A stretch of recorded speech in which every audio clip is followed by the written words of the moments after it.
Bom, vamos lá então. Vocês estão conseguindo ouvir aí, tranquilo?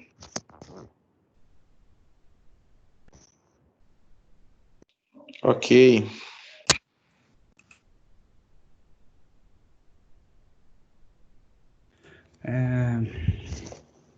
Na última aula a gente viu a unidade 3.1, que foram dois métodos de definir se os sistemas realimentados são estáveis ou não. Todo mundo lembra, né? Bonitinho. E hoje a gente vai ver esse outro método que é o do lugar das raízes e como que representa isso graficamente. Beleza?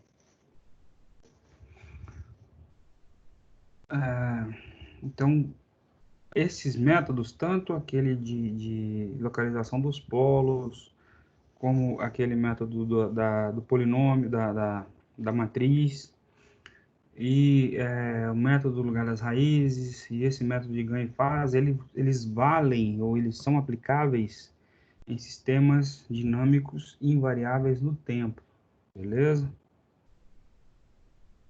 A gente já viu esses dois na aula passada, e agora a gente vai dar uma olhada nesses outros dois para acrescentar mais ferramentas aí para vocês usarem. Eu estou tentando seguir a sequência que está no livro, um livro fornecido pela Croton, beleza? É o mesmo livro que está no portal, eu estou tentando seguir o mesmo caminho que ele, porém, algumas vezes eu adiciono material de outros livros para complementar ou para dar uma outra abordagem ao mesmo conteúdo para facilitar o entendimento de vocês, beleza? Mas se vocês pegarem esse material aqui e mais o livro que está no portal, vocês vão conseguir cumprir os objetivos aí com tranquilidade. Então tá, esse método de ganho, de margem de ganho e de fase, ele está relacionado a formas de sim fazer intervenção no sistema linear e variável no tempo para conseguir ajustar a resposta dele em relação à amplitude e à fase, beleza? Então, por exemplo, em um desses métodos aqui, a gente identificou que ele é instável. Então, a gente, dependendo do tipo de sistema, é possível fazer ajustes nesse sistema ou intervenção nesse sistema para alterar a resposta dele e ele atingir uma condição que a gente queira, ok? Uma das formas é fazer o ajuste na amplitude e na fase da resposta por meio de intervenção em alguns pontos do sistema. O outro método, que é o método do lugar das raízes, ele é usado para conseguir observar se essas intervenções que foram feitas no sistema se provocaram algum resultado no sistema, ou se variou, ou se provocou a variação de algum parâmetro dentro do sistema, e qual será a resposta nova do sistema. Beleza? Então, na verdade, eles são complementares. Esse cara é para fazer o ajuste ou a intervenção e esse cara é para avaliar o resultado, o efeito dessa avaliação. Beleza? Bom, um sistema linear invariante no tempo, ele pode ser representado por meio da função de transferência, pode ser representado no espaço de estados, pode ser representado por diagrama de blocos. A gente já viu esses três. Aqui tem um exemplo de um sistema desse modelo de sistema linear invariante no tempo, representado por meio de diagrama de blocos. A gente tem a entrada dele, que é o C de S, tem a saída, que é o Y de S, e aqui no meio a gente tem a função do sistema, a função principal que o sistema vai exercer, beleza? Esse cara tem realimentação, no caso aqui com ganho unitário, ok? E esse bloco vai fazer a operação de soma da realimentação, que vem, na maioria das vezes ela vem negativa, em relação à entrada, ele vai fazer a diferença entre os dois e é o que vai mandar para o sistema atuar, ok? Dessa representação por diagrama de blocos, é possível transcrever a função de transferência dele. A gente vai fazer a saída sobre a entrada, beleza? E aí, como a gente faria essa transcrição? A função que o sistema vai executar, a função principal dele, dividido pelo ganho mais a função principal, beleza? Isso aqui vai me dar a função de transferência dele. Como no nosso caso aqui, a realimentação, o ganho da realimentação, né? Como o ganho da realimentação dele é unitário, vai entrar esse carinha aqui, beleza? Então aqui a gente tem o G de S, é a função que representa o sistema, o C de S é a entrada, o Y de S é a saída, esse cara é o erro, que é a diferença ali entre entrada e saída. Só um minuto. Só um minutinho, pessoal.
Voltei. Tava... Eles estão fazendo carreata aqui na frente na porta aqui, tá um barulho estranho aqui. Mas vamos lá. Então aqui a gente tem a representação de um sistema linear invariante no tempo em função, por meio do diagrama de bloco, beleza? E por meio da função de transferência desse diagrama de bloco. Tá? Desse diagrama de bloco que é a função de transferência do sistema. Saída sobre entrada é a função que representa o sistema sobre o ganho da alimentação mais a função do sistema. Beleza? Esse cara é o erro, que ele vai fazer a entrada menos a realimentação. E isso é injetado no sistema para ele atuar.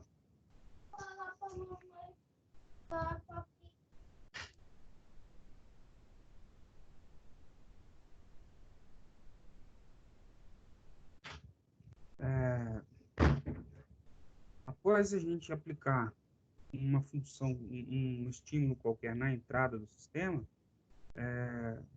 esse sistema vai responder, porém a resposta dele vai passar por um período transitório e depois entra em regime permanente. Beleza? Para a gente analisar a resposta em frequência do sistema a uma entrada qualquer, essa análise é feita quando ele entra no regime permanente. Beleza?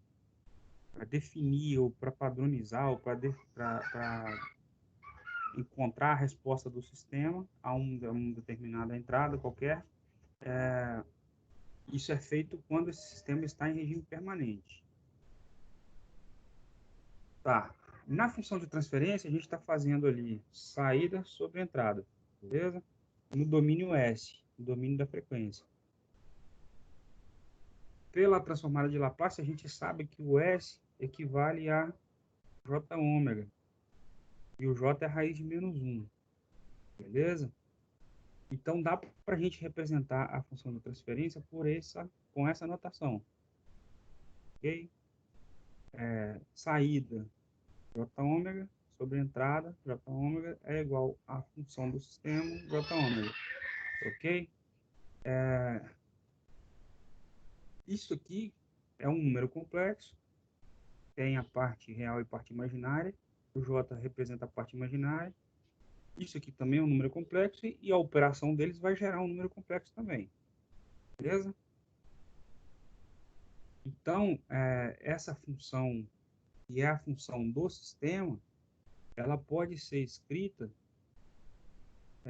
no domínio S, pode ser escrita como J ômega e pode ser escrita na notação retangular, assim como a gente viu lá em circuitos 2, aquele mesmo conceito.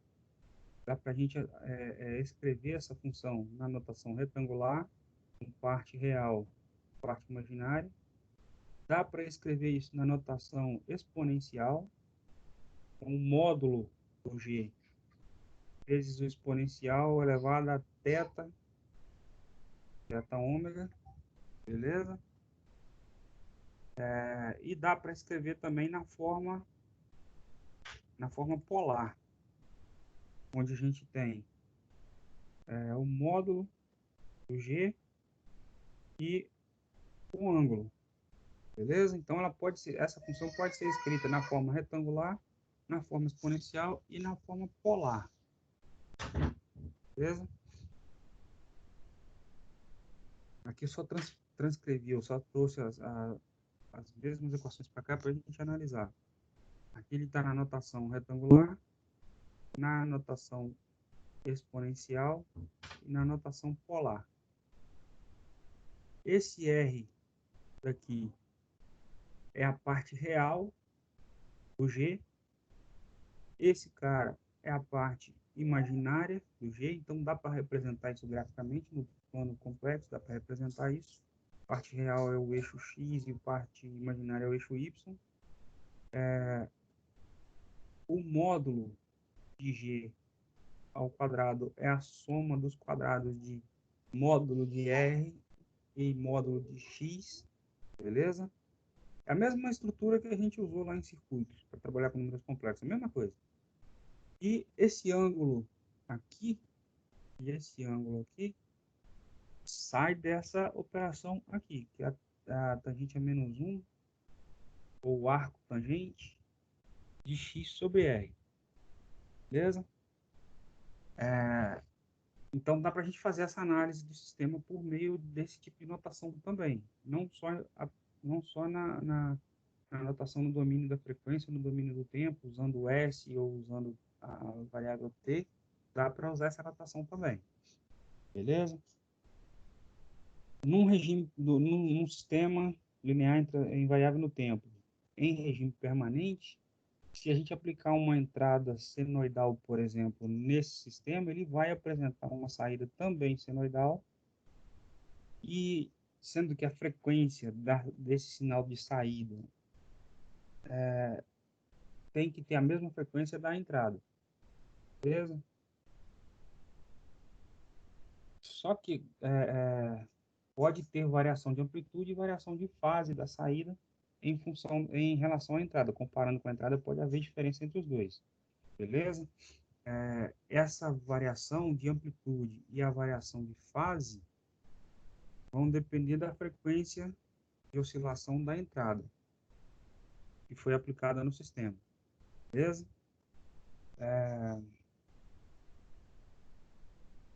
A defasagem e a amplitude da saída relacionada ou comparado com a entrada vão depender da frequência do sinal que foi aplicado na entrada, beleza?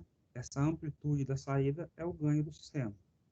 E é possível representar isso graficamente por meio desse diagrama de Bode, não é Bode, é Bode. Escrevi aqui a pronúncia para ajudar aí, beleza? É um diagrama logarítmico que, na verdade, ele tem são dois gráficos logarítmicos que vão representar como que o sistema se comporta em relação à amplitude e em relação à fase na saída do sistema, beleza? E sempre no regime permanente.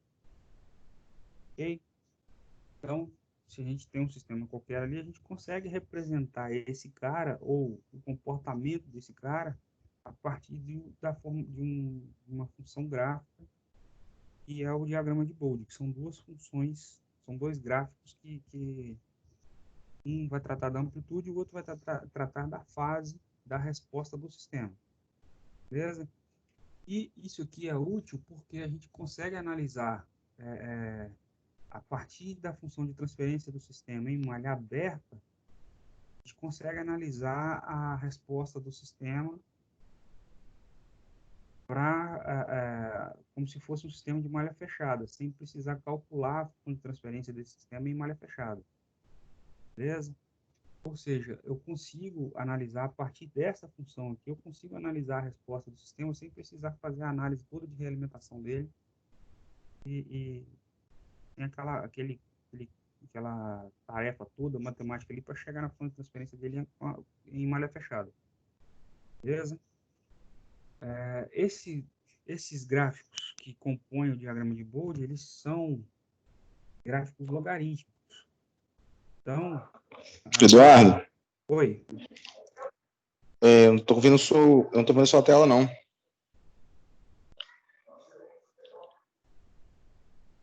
Descendo para mais bem a tela.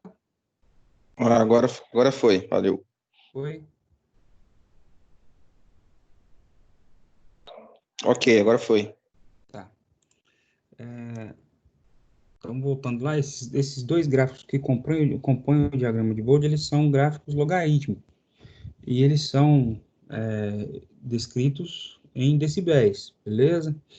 Então, a gente tem no eixo das ordenadas a representação dele está em decibéis, é um valor adimensional ali em decibéis, e no eixo das abscissas a gente tem a frequência em escala logarítmica também, e também em decibéis, beleza? E aqui tem a relação matemática para aplicar essa notação logarítmica aqui em decibéis.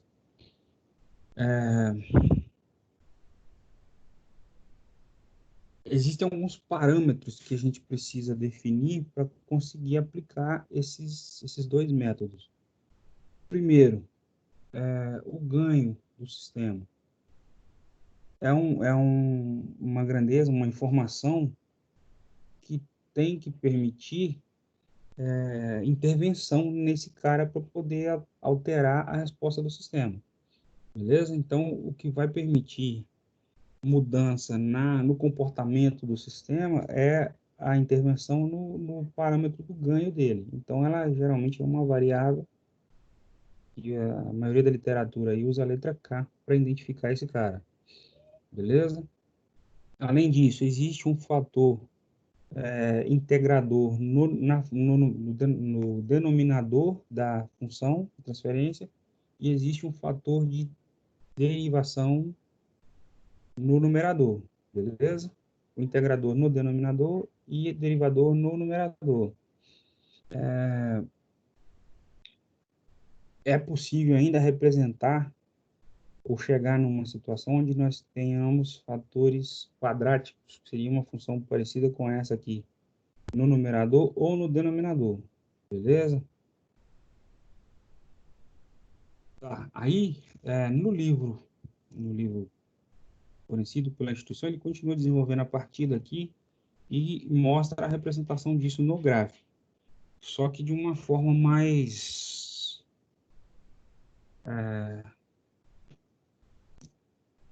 teórica, mais técnica, que acaba complicando um pouco o entendimento. O que eu propus? Explicar por um outro caminho, com uma outra abordagem. Vai chegar no mesmo lugar, mas com uma outra abordagem que eu achei que é mais fácil para vocês entenderem. Vamos primeiro, então, no método do lugar das raízes. Esse método foi proposto por esse camarada, que é o Walter Evans, e ela diz o seguinte: para um sistema em malha fechada, um sistema qualquer em malha fechada, ou seja, que tenha realimentação, a gente consegue escrever a equação característica desse sistema a partir desta relação, beleza?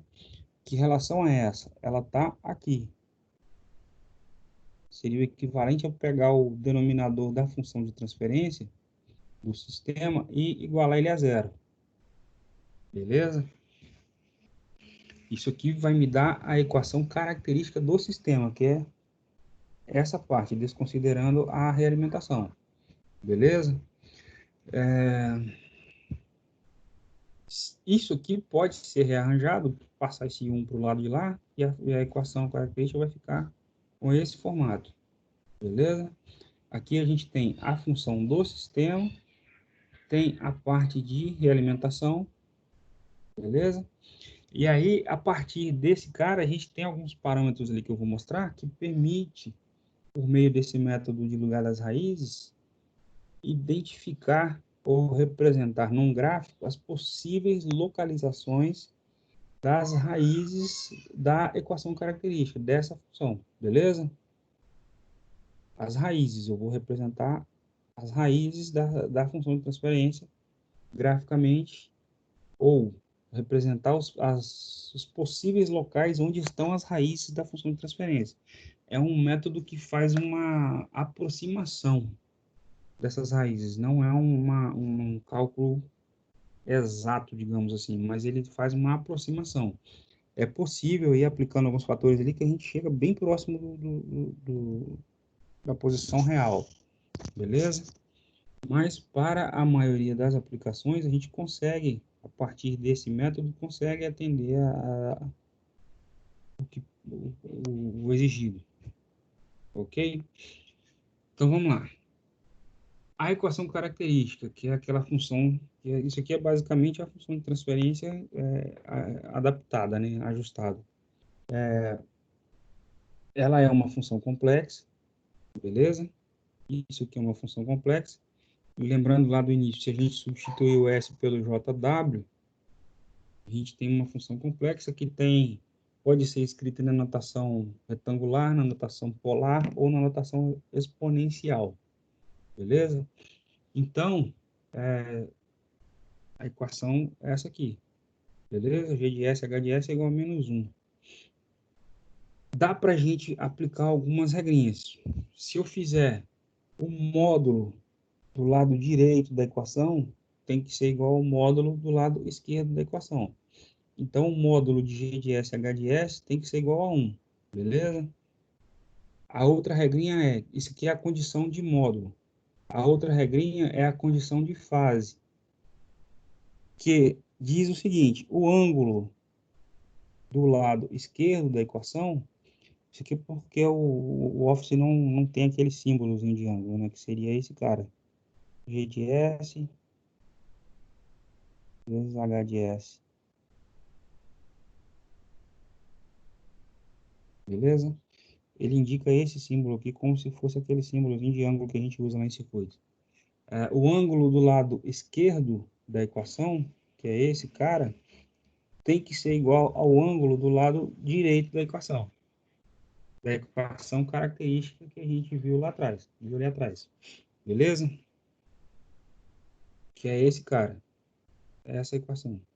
Então, a condição de módulo diz que o módulo do lado esquerdo da equação tem que ser igual ao módulo do lado direito, e o ângulo do lado esquerdo é igual ao ângulo do lado direito, que é a condição de fase, beleza?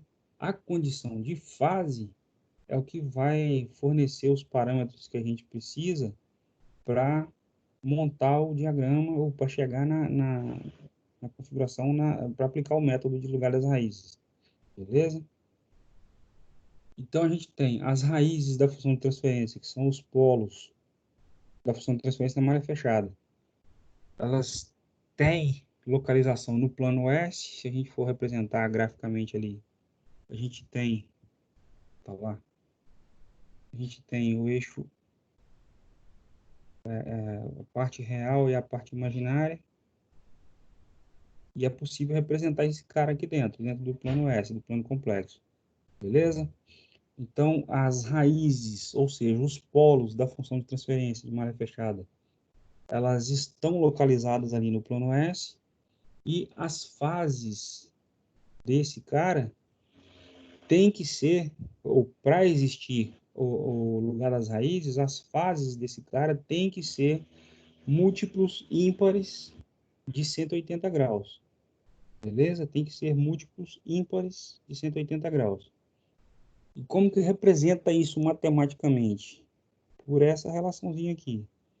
As fases desse cara tem que ser igual a mais ou menos 180 graus vezes 2 vezes R mais 1. Sendo que esse R tem que ser um número real, positivo. Beleza?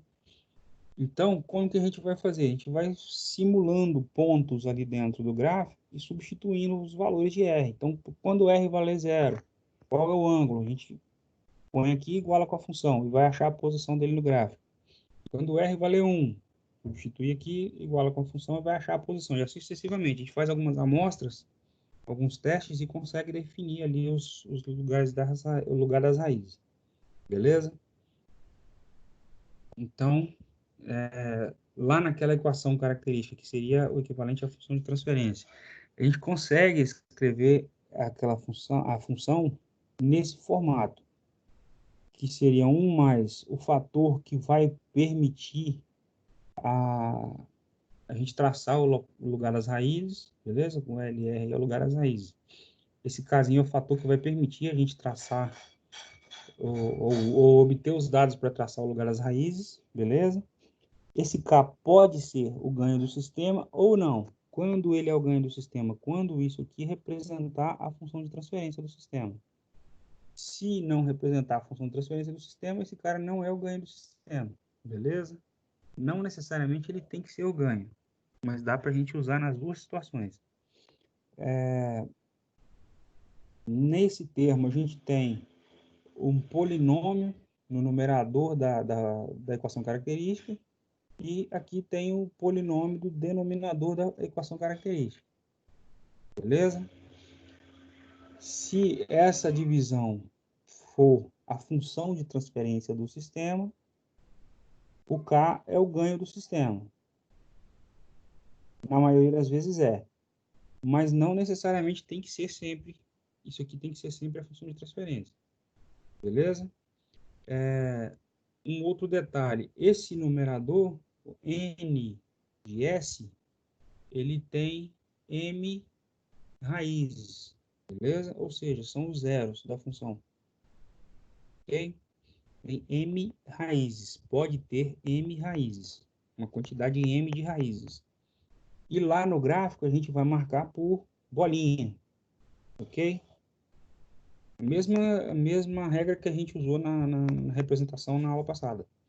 As raízes do numerador são os zeros, são chamados de zeros. E são representadas no gráfico por bolinhas. No numerador pode ter uma quantidade M de raízes, ou de zeros, beleza? No denominador, a gente pode ter uma quantidade N de raízes, que são os polos, beleza? E esses polos são marcados no gráfico por um X, ou por uma cruzinha, beleza? Perdão. A quantidade de ramos que vão existir no gráfico, o que são os ramos? Seria o equivalente a essas linhazinhas vermelhas aqui. A quantidade de ramos que existirão no gráfico é definida pela quantidade de polos, beleza? Ou seja, a quantidade de polos vai definir a quantidade de ramos que existem no gráfico, ok? Cada ramo desse vai começar num polo, vai partir do polo. Cada tracinho desse vai partir de um polo, saindo do polo, beleza? Então, se a gente tem N polos, a gente tem N ramos, e cada ramo saindo de um polo. Do total de ramos, do total N de ramos, da quantidade N de ramos, uma parte delas vão começar no xizinho, onde estão os polos, e vão terminar na bolinha, que é onde estão os zeros. Beleza? Vamos repetir. Uma quantidade M desse total de polos os ramos vão sair deles e vão morrer nos zeros, nas bolinhas. Quantos desses vão morrer nas bolinhas? O que vai definir a quantidade é a quantidade de zeros. Quantos zeros tiver, é a quantidade de ramos que vão morrer ali nos zeros, beleza? Exemplo, se a gente tiver 4 polos e 2 zeros, então dois ramos estão nascendo nos polos e morrendo no zero, beleza? E os outros dois vão tender ao infinito, ok? O que sobrar dessa brincadeira aí vai tender ao infinito, seguindo as retas das assíntotas. Vocês sabem o que é assíntota? Vocês já viram isso lá em cálculo. Vamos repetir. Cada polo, cada xizinho, que são os polos? Os polos são as raízes do denominador da função. Dessa função aqui, beleza? Da equação característica. Os zeros são as raízes do numerador, ok? Quantos polos existem? Vão existir n polos, beleza? Que vai variar de uma função para outra. E vão existir m zeros, que são as raízes do numerador. De cada polo desse vai sair um ramo, ok? E cada do total de de ramos, do total n de ramos, que esse n é a quantidade de polos, desse total, m ramos vão começar nos polos, nos xizinhos, e vão morrer no zero. Beleza? Porque existem m zeros, ok? O que sobrar desse cara vai tender ao infinito, seguindo as retas das assíntotas. Beleza? Então, por exemplo, nesse desenho aqui, nessa representação aqui, a gente tem 3 polos, que é esse cara, esse, esse e esse. Beleza? Tem 3 polos. E tem um zero, que é esse cara, essa bolinha. Os polos são representados por x, o zero é representado pela bolinha. Então, se tem 3 polos, tem que ter 3 ramos. Tem que ter 3 linhazinhas vermelhas, beleza? Sempre saindo do polo, beleza? Existe um zero. Então, um desses ramos vai sair de um dos polos e vai morrer no zero. Que é esse cara que está próximo aqui, beleza? Está saindo desse polo e está morrendo no zero. E os outros dois? Os outros dois vão tender ao infinito, seguindo a reta das assíntotas. Que são assíntotas? Vamos ver ali, eu coloquei aqui para vocês. As assíntotas são retas que representam os pontos de uma hipérbole que vão se... É a reta onde esses pontos vão se aproximar à medida que eles se afastam da origem, do zero. A gente tem uma curva de uma hipérbole qualquer, a partir do ponto em que ela se afastar do zero, ela vai subir e vai tender a formar uma reta, beleza? Essa reta é chamada de reta assíntota. Ela pode existir na horizontal e pode existir na vertical, beleza? Então, a assíntota é o ponto ou a curva onde os pontos de uma hipérbole se aproximam, vão se aproximar de uma reta, né? À medida que ele se afasta da origem do sistema, beleza? Da origem do sistema de coordenadas. Então, vamos voltar lá. Todo mundo já sabe o que é a assíntota. Perdão, vamos repetir. Na nossa equação característica, a gente tem um polinômio no numerador e tem polinômio no denominador. Esse polinômio do numerador tem raízes. Quantas raízes? Pode ter m raízes, uma quantidade m de raízes, beleza? Essas raízes são os zeros. No denominador, no polinômio do denominador, pode existir uma quantidade n de raízes que são os polos, beleza? As raízes do numerador, os zeros, são marcados no gráfico por uma bolinha. As raízes do denominador, ou seja, os polos, são marcados por um X no gráfico. Vão existir retas ou curvas ou funções saindo desses polos, que são os ramos, estão saindo dos polos. De cada polo está saindo um ramo, beleza? São essas curvinhas vermelhinhas aqui, os traços vermelhos. Então, se existem N polos, vão existir N ramos, beleza? Para cada polo tem um ramo. Do total de ramos que estão saindo lá dos polos, uma parte deles vai terminar, ou todos, uma parte deles vão terminar nos zeros. Então, se existirem lá 2 zeros, tem 2 ramos desse morrendo no zero. Se existir 5 zeros, tem 2 ramos morrendo no 5, tem 5 ramos morrendo no zero. Beleza? O que sobrar de ramo vai tender ao infinito. Beleza? E eles vão seguir retas assíntotas. Ok? Beleza até aí? Confundiu já? Vamos continuar. O lugar das raízes vai existir no eixo dos reais, no eixo X, beleza? Não vai existir no eixo imaginário, só no eixo dos reais. Ok?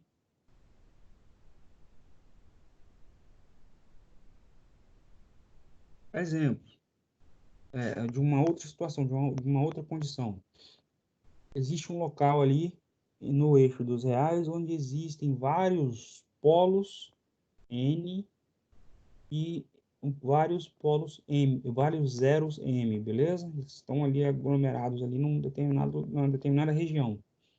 Se nós pegarmos um ponto de teste bem afastado desses caras, uma distância bem longa, e aí eu quero analisar nesse ponto de teste a contribuição desses caras no lugar das raízes, para esse ponto de teste. Se a distância for muito longa, o aglomerado total ali de polos e zeros vão contribuir para a análise nesse cara com um determinado ângulo alfa, beleza? Porque o ponto está muito afastado, a gente pode considerar como se fosse um ponto só. Então, esses caras todos vão contribuir com o mesmo ângulo, ok? Então, a fase da função de transferência naquele ponto que a gente está analisando, a gente consegue calcular como a fase da função tem que ser igual à fase dos zeros menos a fase dos polos. E isso aqui tem que ser igual a mais ou menos 180 vezes 2 vezes R mais 1. E o R tem que ser um número real, positivo. Então, a gente vai testando os pontos até chegar em condição que permita traçar os ramos. Beleza?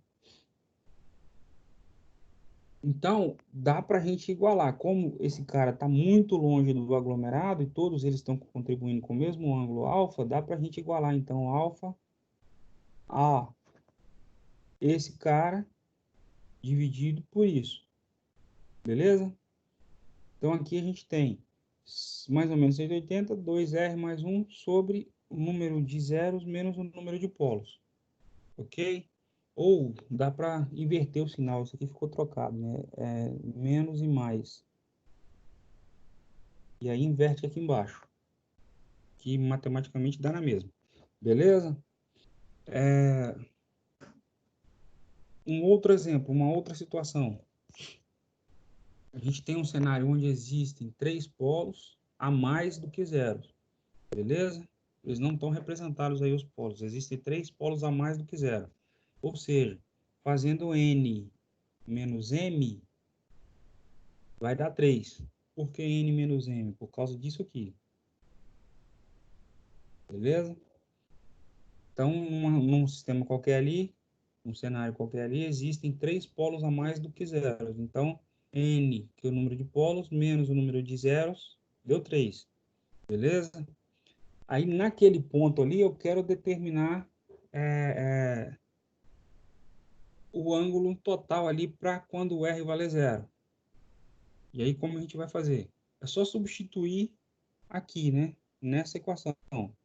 Para quando o R valer 0. Vou jogar 0 aqui, fazer o cálculo e fazer essa operação que eu já sei que dá 3. Beleza? Então, isso aqui vai dar mais ou menos 60 graus. Ou seja, cada assíntota dessa aqui, essas duas aqui, né? Elas estão com um ângulo uma com ângulo de mais 60 e a outra com ângulo de menos 60. Beleza? Para poder cumprir isso aqui. Quando está no R0, em cima desse ponto, a gente localiza o ângulo, define o ângulo das assíntotas. Beleza? Para quando o R valer 1, a gente substitui de novo e refaz o cálculo. Então, o R agora vale 1. Dividido pela diferença lá que vai dar 3, então a gente tem mais ou menos 180, que seria essa assíntota. Beleza? Se continuar fazendo o cálculo, para quando o R valer 2, substitui e faz de novo. Vai voltar na mesma situação. A gente vai ficar variando sempre entre mais ou menos 180 e mais ou menos 60. Ou seja, só existem esses dois ângulos nesse sistema. Beleza? E aí, relembrando, os ramos vão sair dos polos. Os que saem dos polos, parte deles vão morrer no zero, de acordo com a quantidade de zeros. Para cada zero, um ramo vai morrer nele. E o que sobrar vai tender ao infinito. No nosso caso aqui, a gente tem alguns ramos saindo dos polos, alguns morrendo nos zeros, e vão sobrar 3 ramos e vão tender ao infinito. Um por aqui e um por aqui. Beleza? Fazendo interfaceando aqui essas assíntotas. Beleza? Existe um ponto no gráfico que esses ramos vão se encontrar. Beleza? E para definir esse ponto, a gente tem que fazer essa operaçãozinha aqui. Para definir o ponto onde os ramos vão se encontrar, que é basicamente aquele mesmo cálculo que a gente fez lá. Isso aqui vai me dar o ponto em cima do eixo real onde as assíntotas se encontram. Beleza? Um exemplo, uma situação qualquer aqui, um sistema qualquer. Nós temos 0 aqui, um 0 aqui, e não indicou polo nenhum aqui nesse sistema, beleza? E aí eu vou pegar um ponto de teste aqui nesse ponto. Aqui dá para a gente fazer a análise por trigonometria, para definir a contribuição desse cara e desse cara no ângulo do nosso ponto. Esse cara, fazendo decomposição aqui, a gente tem vetor assim e assim. A decomposição desses caras sempre vai zerar. Então, polos complexos, ou seja, ele tem parte real e tem parte imaginária, e esse cara também tem parte real e tem parte imaginária, eles não contribuem para o lugar das raízes, beleza? Polos complexos, polos e zeros complexos, que tem parte real e tem parte imaginária, não contribuem para o lugar das raízes. Por quê? A resultante desses caras vai sempre zerar, beleza? Lá no ponto de teste, no ponto que a gente quer. Então, a gente vai analisar só os que estiverem no eixo dos reais, beleza? Um outro caso, um outro exemplo. A gente tem o primeiro polo, o segundo polo e um zero, beleza? Aí eu quero saber, para esse ponto de teste aqui, onde estão o lugar das raízes aqui. Para esse cara, se a gente for analisar a partir do... Vamos pegar um ponto qualquer aqui da amostra dele e analisar a contribuição dele, a fase dele nesse ponto de teste. Vai dar ângulo zero. Então, ele não tem contribuição nenhuma na fase desse ponto. Para o segundo polo, se nós pegarmos uma amostra desse ponto à direita dele e analisar a contribuição dele na fase desse ponto de teste, também vai dar zero. Beleza? E para esse zero também é a mesma situação. Se pegar um ponto qualquer aqui na face direita dele e analisar a contribuição dele aqui no ponto de teste, também vai dar zero. Tem 0 graus aqui, 0 grau e 0 grau, beleza? Vou pegar sempre da direita do ponto e analisar quantos graus ele está do ponto de teste que a gente quer analisar. Então, desse ponto para cá, está em zero. Desse ponto para cá, está em zero. Desse ponto para cá, está em zero. Vai fazer 0, menos 0, menos 0, 0. Então, não tem nessa região aqui, onde está esse ponto de teste, não tem lugar das raízes. Beleza? Vamos fazer um outro teste agora. Se eu pegar entre esses dois caras, tá o mesmo gráfico. Se eu pegar entre esses dois caras, eu repeti o slide ali. Se eu pegar entre esses dois caras agora, um ponto qualquer aqui de teste entre os dois polos, vou analisar sempre da direita do polo e do zero, quantos graus ele tem, qual a defasagem dele em relação ao ponto que a gente está analisando, o ponto de teste. Beleza? Então, para esse primeiro polo, ele está a 180 graus do ponto de teste. Beleza? Esse cara está zero e esse cara está zero. Beleza? Então, eu vou fazer 0, menos 180. Ou seja, sobrou ali 180, né? Sobrou menos 180. É um múltiplo ímpar de 180. Então, aqui dentro desse intervalo aqui, é um dos lugares, ou faz parte de um lugar lugar das raízes, beleza? O intervalo entre os dois, então, é um lugar das raízes. E a gente vai fazendo teste nos outros pontos. Se eu pegar um outro ponto de teste qualquer aqui entre o segundo polo e o zero, e aí vou analisar nesse ponto a contribuição de cada um, a fase de cada um. Da direita desse cara para cá, tem 180. Da direita desse cara para cá, tem mais 180. E da direita desse cara para cá, tem zero. Então, eu vou fazer 0 menos 180. Oh, negócio horrível. Menos 180. Beleza? Vai dar menos 360. Não é múltiplo ímpar de 180. Então, essa região aqui não faz parte do lugar das raízes. Beleza? Aí vamos para o terceiro, para mais um teste. Vou pegar um outro ponto de teste agora do lado de cá. Vamos fazer de novo. Da direita do primeiro zero para lá, defasagem 180. Da direita do segundo zero para lá, 180. Da direita do zero para lá, 180. Então, eu vou fazer 180, menos 180, menos 180. Vai cortar, sobrou 180. Beleza? Então, aqui a gente tem... Isso aqui está errado. A parte aqui está errada. A gente tem 180, vai sobrar 180 aqui, né? Menos 180. Então, essa região aqui faz parte do lugar das raízes também. Entenderam a regra?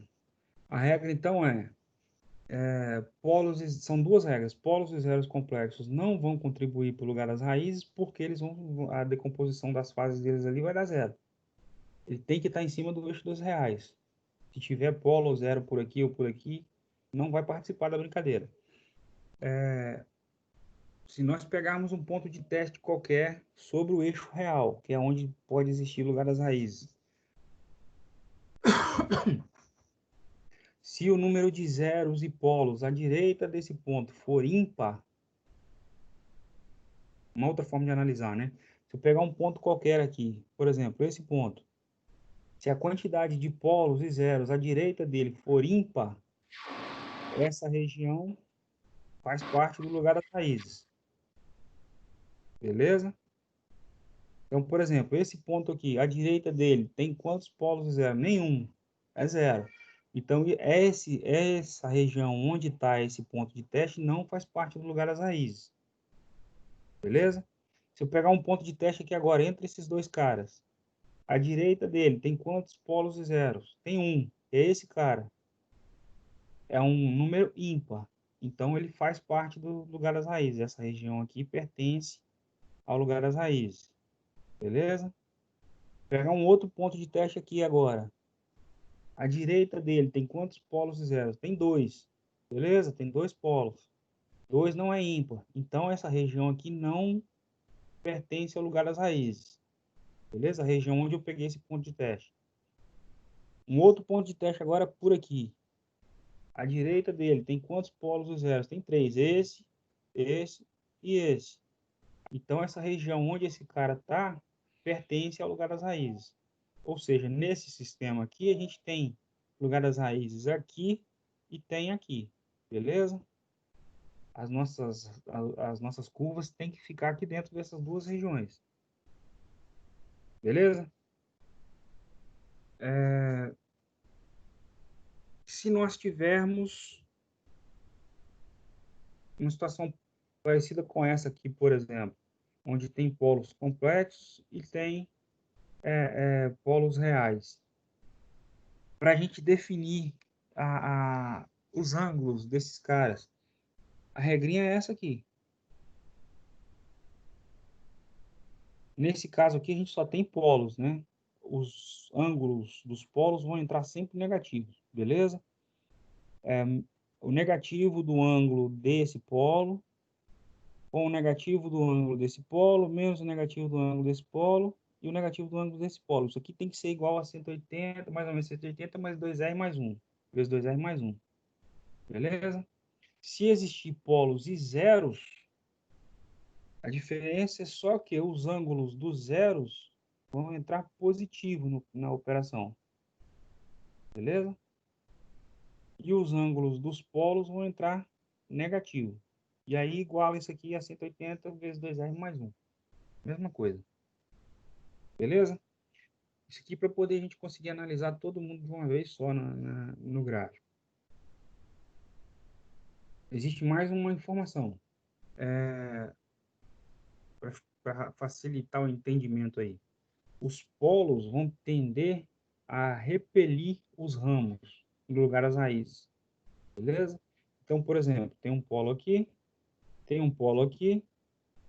À direita desse cara não tem ninguém, então isso aqui não pertence ao lugar das raízes.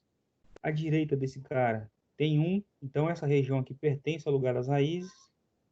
E se eu pegar um ponto qualquer aqui, à direita dele tem dois. Então, essa região aqui não pertence ao lugar das raízes. Ou seja, o lugar das raízes é só entre eles. Aqui tem que ter ramos. Beleza? Um ramo está saindo desse cara, um ramo está saindo desse cara. Elas vão tender a seguir a reta assintótica. Ok? Para cima ou para baixo, a gente consegue analisar isso depois e definir onde esse cara vai chegar. Beleza? Tranquilo até aí? Os ramos saem dos zeros, chegam nos polos, no nosso caso aqui não tem polo. Quando não tem polos, eles vão tender ao infinito. Ok?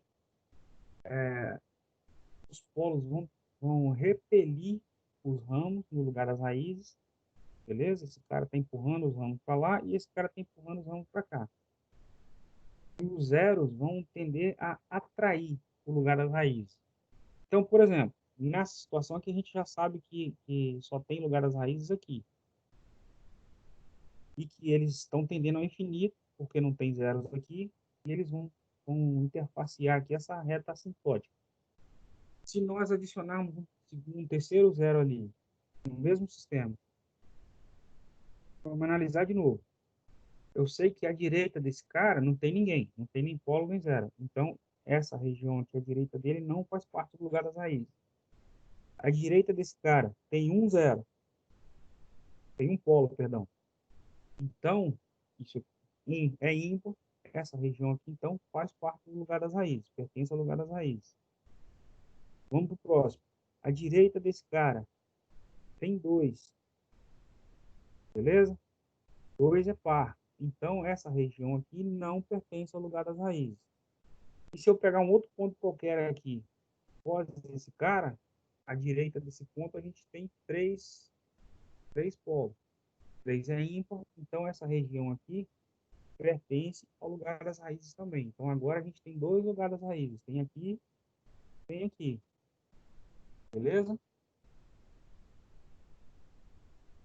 Os ramos vão sair dos polos, ok? Tá indo os polos.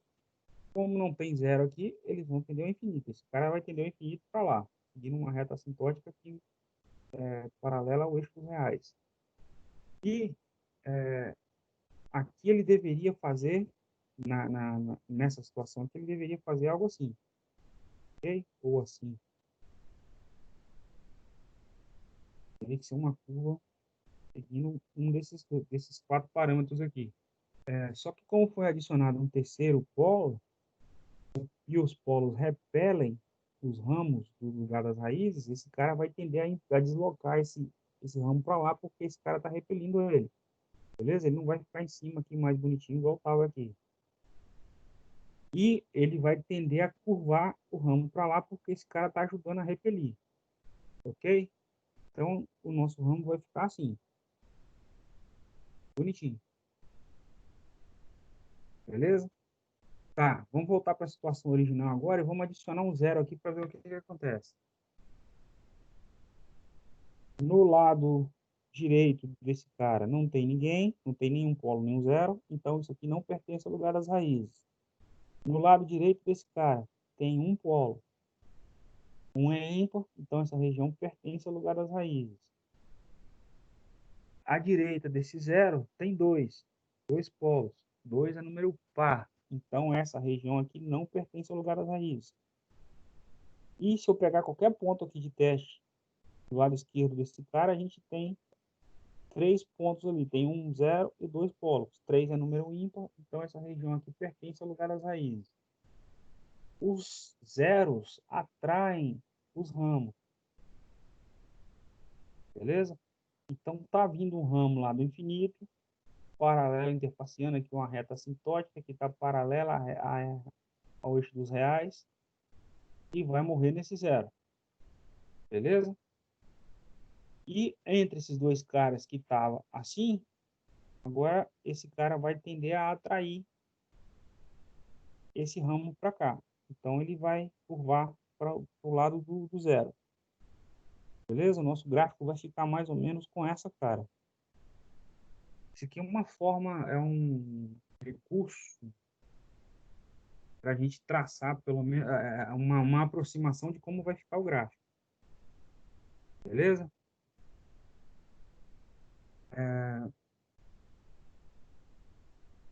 É possível aplicar isso em qualquer tipo de função. Então, por exemplo, a gente tem uma função de transferência aqui qualquer, e aí ele quer saber se eu variar esse k, como vão se comportar as raízes dessa função de transferência. Variando o k, qual será o comportamento das raízes? Se esse k variar de zero a infinito, o que vai acontecer com as raízes? A representação de diagrama de bloco desse cara seria isso aqui. Beleza? Esse k, na verdade, aqui, ele está fazendo a função de controlador do sistema. Aqui a gente tem a função do sistema, a função que representa o sistema, e esse cara está fazendo a função de controlador, porque é ele que vai receber o erro que vem da realimentação. Vai pegar a amostra da saída, vai comparar com a entrada e vai chegar o erro nele. E ele vai atuar em cima do sistema para mudar a resposta. Beleza? E aí a gente consegue fazer o nosso sistema mudar de condição de instável para estável ou não. Mas é uma forma de atuar sobre o sistema. Beleza? Exemplo. Vamos pegar essa equação aqui então, esse sistema então. Se nós fizermos escrever a equação característica, que é aquela mesma lá de trás, que é 1 mais k vezes o polinômio do numerador sobre o polinômio do denominador. Aqui tem raízes, aqui tem raízes. O nosso numerador lá vale 1, beleza? Então, a gente só tem raiz no denominador, que são os polos. Não tem zero, beleza? Aí precisa definir, precisa identificar as raízes ou os zeros dessa função. E vai dar isso aqui. Uma delas vai valer 0, uma vai valer menos 2 e a outra vai valer esse cara que é um número completo. Beleza? 4 mais J3 e 4 menos J3. São duas raízes aqui dentro, né, dessa parcela. Então, a gente tem quatro polos. Esse cara, esse e esse. Como a gente identifica agora o nosso sistema, ou como vai ficar o nosso gráfico aqui dentro agora? Primeiro, precisa definir as retas das hipóteses. E aí dá para a gente calcular aquela formazinha lá atrás. Tá, e aí? O R é uma variável. Então, eu vou substituir o R por alguns valores e vou testando. Vai chegar uma hora que vai começar a repetir. No nosso caso, só deu diferença do R igual a 0 e R igual a 1. Beleza? Então, o R igual a 2, então, só tem vez. Então, tem esse cara e esse cara. Beleza? Para definir o ponto onde os vão ficar nessa situação aqui, bem, beleza? Então, somatória de polo menos somatória de 0, 0, perdão, número de 0, ali não tem ponto, 0, perdão, ali não tem 0, tem 0, coloca o ponto pela operação. Professor, tá cortando o seu áudio, eu acho, hein? Tá cortando? Acho que sim. Deixa eu mexer aqui. Tá cortando mesmo, tá? Melhorou aí? Agora sim. Dá continuidade para ver se. Tá, então, para definir o ponto onde os ramos vão se encontrar, só fazer a substituição, somatório de polos menos o somatório de zeros sobre o número de polos menos o número de zeros. Beleza? Então, achou o ponto, menos 2,5, que é esse ponto aqui, onde as retas estão se encontrando ali. Beleza? Aqui a gente tem mais 45, menos 45, mais 135 e menos 135, que são os quatro ângulos que a gente encontrou aqui, né? Beleza?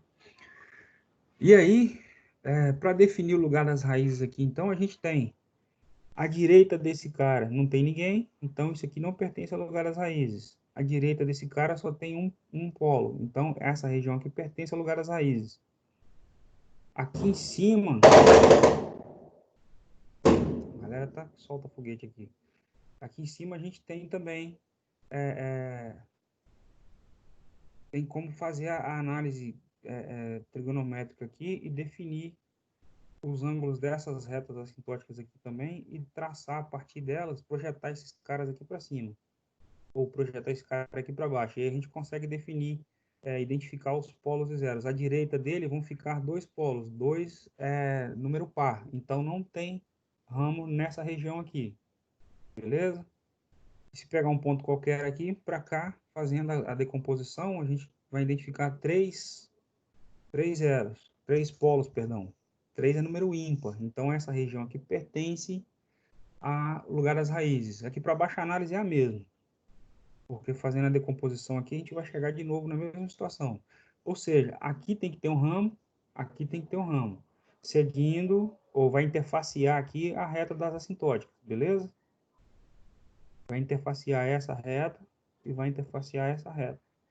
Partindo do polo até ficar paralela à reta assintótica. E aqui também é a mesma regra. Beleza? E do lado de cá a gente tem o ramo saindo desse polo, o ramo saindo desse polo, e eles vão se comportar seguindo essa curvatura por causa dessa assintótica aqui e dessa assintótica aqui. Eles vão interfaceando ela. Beleza? Então, por aqui a gente consegue fazer a representação gráfica aproximada da nossa função de transferência. E aí a gente consegue simular para valores de K diferentes, a gente consegue variando aqui dentro do gráfico, identificando, calculando graficamente, identificando a função. Beleza? Isso manualmente. No MATLAB, isso é uma mão com açúcar. O que a gente precisa fazer? Vou informar para ele ali que o J vale raiz de menos 1. Aí eu vou entrar, o numerador da minha função é 1. O denominador é um polinômio com essas raízes. Aí informa com esses valores, informa tudo para ele. Aí eu quero a função de transferência do sistema. Eu vou falar que o cis vale a função de transferência do numerador e denominador. Ele vai te responder com a função de transferência. E aí, para pedir a representação no lugar das raízes, é só digitar lá R locus de cis. Ele já vai te dar o gráfico bonitinho. Pronto. Mastigadinho, sem aquela confusão toda ali que a gente viu até agora. Bem mais prático, né? E ele ainda permite, à medida que a gente vai andando com o mouse aqui dentro, ele vai te dando os valores em tempo real aqui, de cada ponto que você pegar aqui dentro. Bem mais prático. Nesse caso aqui, ainda foi feito um ajuste aqui de tamanho de fonte, de escala, para poder facilitar a visualização. Ele deu como se fosse um zoom aqui nesse gráfico, para facilitar a visualização aqui. Essas outras funções aqui foram para fazer esse zoom aí. Beleza? Ou seja, o MATLAB com essa funçãozinha aqui mata isso tudo que a gente está ouvindo aqui desde o início da aula. Bem mais prático. Tem aplicações para isso, e a gente vai visualizar isso na próxima aula. Eu vou passar alguns exercícios para vocês. Beleza? Eita, o negócio aqui tá agitado.